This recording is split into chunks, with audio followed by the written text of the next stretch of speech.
വാർത്തകളും നോട്ടിഫിക്കേഷനും ലഭിക്കാൻ ഉടൻ തന്നെ സബ്സ്ക്രൈബ് ചെയ്യുക. തൊട്ടപ്പുറത്തുള്ള ബെൽ ഐക്കണിൽ ക്ലിക്ക് ചെയ്തുകൊണ്ട് ഓൾ എന്നുള്ള ഓപ്ഷൻ തിരഞ്ഞെടുക്കും.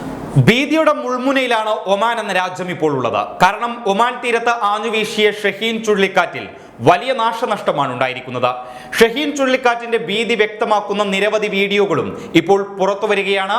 ഈ വീഡിയോ പരിശോധിച്ചാൽ തന്നെ ഒമാനിലെ ജനങ്ങൾ എത്രത്തോളം ഭീതിയിലാണെന്ന കാര്യം നമുക്ക് മനസ്സിലാക്കാൻ സാധിക്കും.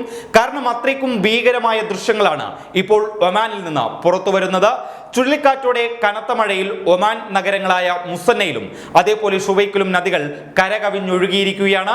ഈ മേഖലയിൽ കനത്ത മഴ തുടരുകയാണ്. അതിനിടയിൽ മണ്ണിടിച്ചിൽ കൂടി പലയിടത്തും റിപ്പോർട്ട് ചെയ്യുന്നുണ്ട്.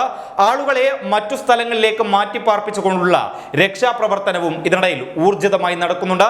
നമുക്കറിയാം, ഒരുപാട് മലയാളികൾ ജോലി ചെയ്യുന്ന ഒരു ഗൾഫ് രാജ്യം കൂടിയാണ് ഒമാൻ. അതിനാൽ ഒമാനിലെ നിലവിലെ സാഹചര്യം നമ്മൾ മലയാളികളും കൂടുതൽ ഗൗരവത്തോടെ കാണേണ്ടതുണ്ട്.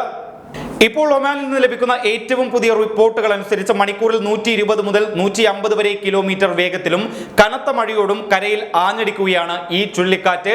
അൽ ദാഹിറ, നോർത്ത് അൽ ബാറ്റിന, സൗത്ത് അൽ ബാറ്റിന, അൽ ബുറൈമി, അൽ ദഹീലിയ ഗവർണറേറ്റുകളിൽ ശക്തമായ മഴയും കാറ്റും തുടരുകയാണ്.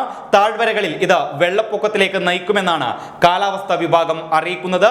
അതേസമയം പലയിടങ്ങളിലും വാഹനത്തിനുള്ളിൽ കുടുങ്ങിക്കിടക്കുന്നവരെ ഒമാൻ ദുരന്ത നിവാരണ സേന രക്ഷപ്പെടുത്തിയിട്ടുണ്ട്. ഷുവൈക്ക്, കബൂറ വിലായത്തുകളിലെ താഴ്ന്ന പ്രദേശങ്ങളിൽ വെള്ളം കയറിയിരിക്കുകയാണ്.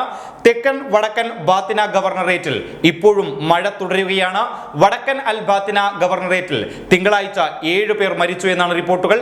ഇതോടെ കൊടുങ്കാറ്റിനെ തുടർന്ന് മരിച്ചവരുടെ എണ്ണം 11 ആയിരിക്കുകയാണ്.